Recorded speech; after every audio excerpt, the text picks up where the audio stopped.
Hey, what's up? So story time real quick. So this past week I had slotted off time to work on my own music because I'm working on other things. And the main goal for that time was to record drums, the final like keeper drums for one of the songs, and get the drums all set up and sounding the way I want them and all that stuff. So in total, I would say I spent three. It was 3 days, and it was probably four-ish hours, give or take, of each day that I was like working on them.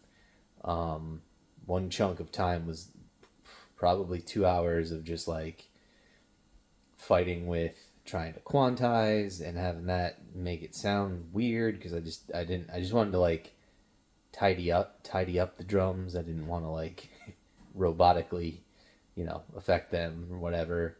Then I switched to just manually just sliding a few things around to make them, more on time, if you will.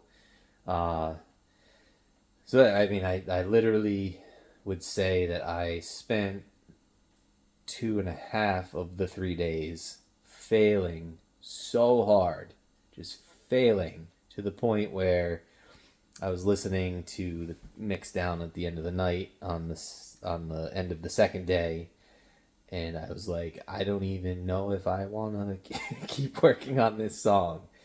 Um, yeah, so the next day I sat down, I played along again with it. Just I was like, you know what? It's not gonna hurt to just the shit set up. I'm just gonna go for it again and hit record.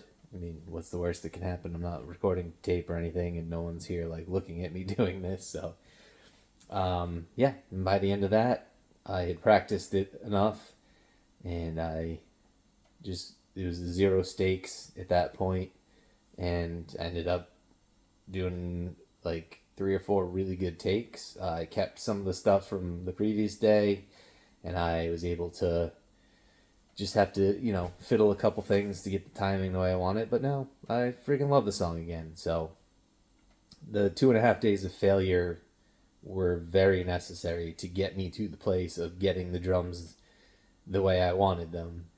And so, like the 85% failure rate was what led to my success. So don't forget that.